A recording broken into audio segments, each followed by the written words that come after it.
Magandang umaga mga ka-happy hour. Narito ang mga balita para sa MBC TV Network News Update 9 AM edition. Sa Showbiz Spotted, isang malungkot na balita mga ka-happy hour. Meteor Garden actress Barbie Hsu, pumanaw na. Pumanaw na ang actress na si Barbie Hsu, ang Taiwanese na aktres na kilala sa kanyang role bilang si Shan Chai, sa sikat na teleserye noon na Meteor Garden sa edad na 48. Ayon sa ulat ng local Chinese news portal, pumanaw si Hsu dahil sa sakit na pneumonia na dulot umano ng trangkaso, habang ito'y nasa bakasyon sa Japan.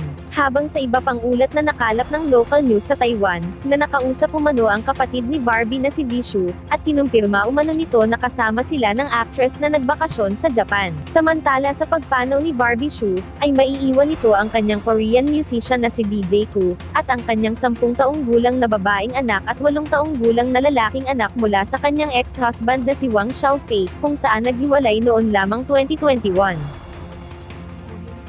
Sa iba pang balita, warrantless arrest sa mga vote buyers at sellers, ipinag-utos ng COMELEC. Naglabas ng resolution ang Commission on Elections na papayagan ang mga otoridad na arestuhin ang mga vote buyers at sellers kahit walang warrant of arrest. Ayon sa COMELEC, layo ng Resolution number 11104, ay para mapalawig ang kakayahan ng Committee on Kontrabigay ng COMELEC na siyang nagmomonitor ng mga vote buying at selling ngayong halalan. Nakasaad dito na maaring hulihin ng mga otoridad, ang sino mang maaktuhan nilang nagtatangka ng paglabag sa itinakdang panuntunan ng COMELEC. Ang mga maaresto ay dadalhin sa mga pinakamalapit na police station, habang ang mga materyales o ebidensya na makukuha ay ipapasakamay sa COMELEC.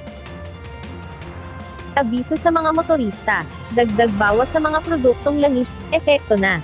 Magkakasabay na nagpatupad ng dagdag bawas sa kanilang produkto, ang mga kumpanya ng langis.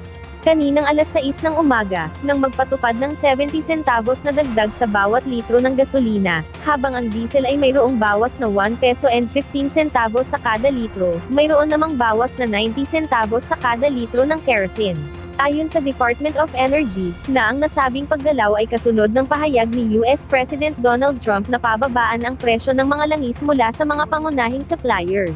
Kabilang din nakita ng DOE, ang pagpataw ng US ng mga taripa sa Canada, China at Mexico. At yan ang mga balita para sa MBC TV Network News Update 9 AM edition. Abangan ang mga susunod na balitaan mamaya para sa 10 AM edition.